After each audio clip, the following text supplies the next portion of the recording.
that the allegations of skewed resource allocation was utterly without basis. In fact, Mr. Speaker, I have been baffled by the utterances by both inside and outside these chambers by elected representatives of the people who have been given enormous mandate and responsibility to do this sacred duty of distributing the public resources, Mr. Speaker, to turn around the whole world, either feign ignorance, Mr. Speaker, on the public, Order. or, Mr. Speaker, Order, honorable members. or Mr. Speaker. Yes, Robert Mboy, what is out of order? Thank you, Mr. Speaker. Mr. Speaker, He's answering your question, remember? Mr. Speaker, I do agree, Mr. Speaker. And Mr. Speaker, you know that this is a question that I raised in the House Business Committee that you chair. And we agreed as a House that instead of talking about it, even in this chamber, Mr. Speaker, because I had wanted to seek for your permission to do an adjournment motion, we agreed that we ask the CS so that he can come and clarify.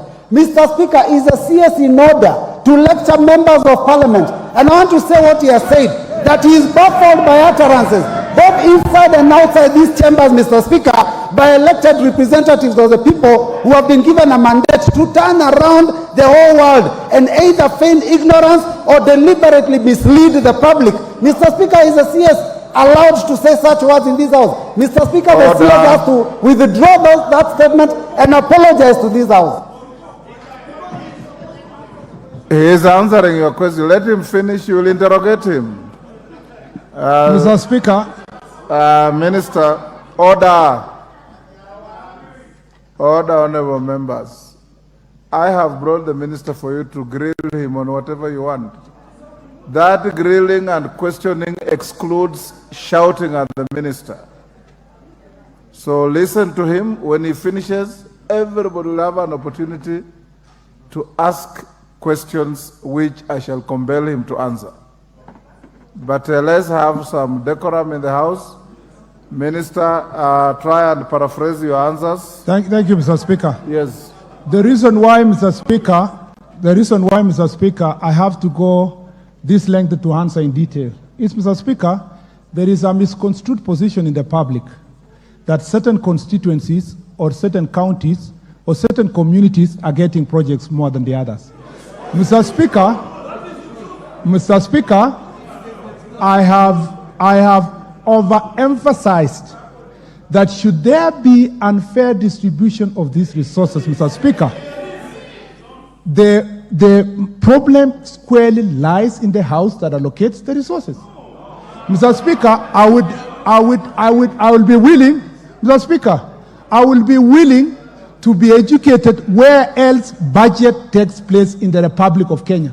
The only supreme august house in the Republic of Kenya which allocates resources and not, Mr. Speaker.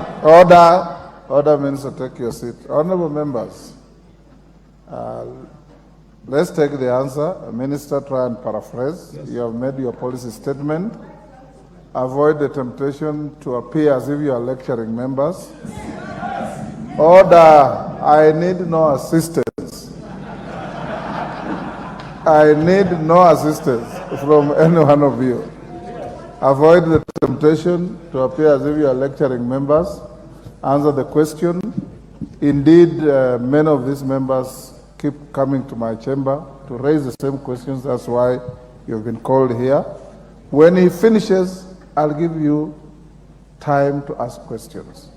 I had allocated 45 minutes. I'll even allocate more time for you to ask questions and be satisfied with what the minister is doing in your constituencies and elsewhere in the country. For the assurance of the House, Mr. Speaker, I will be tabling itemized budget by this House past this financial year, clear with indication of the money for every road and for every county and for every constituency. So that, Mr. Speaker, it becomes clear that there is no other entity in this country or in the world that budgets for roads for our country except this honorable august House. Mr. Speaker, it is unfortunate, therefore, that these projects were misconstrued as an introduction of new projects. For avoidance of doubt, Mr. Speaker, the replacement of non-performing contractors, I'm just giving a summary of what you say, as you said, Mr. Speaker, that for the avoidance of doubt, the replacement of these non-performing contractors, some of whom have abandoned the site, is continuous, and after termination, the replacement of these contractors will be done through an open tender as provided in an annex that I have here, which is part of the advertisement just after the one Honorable Mbui spoke about. Mr. Speaker, the annex we are providing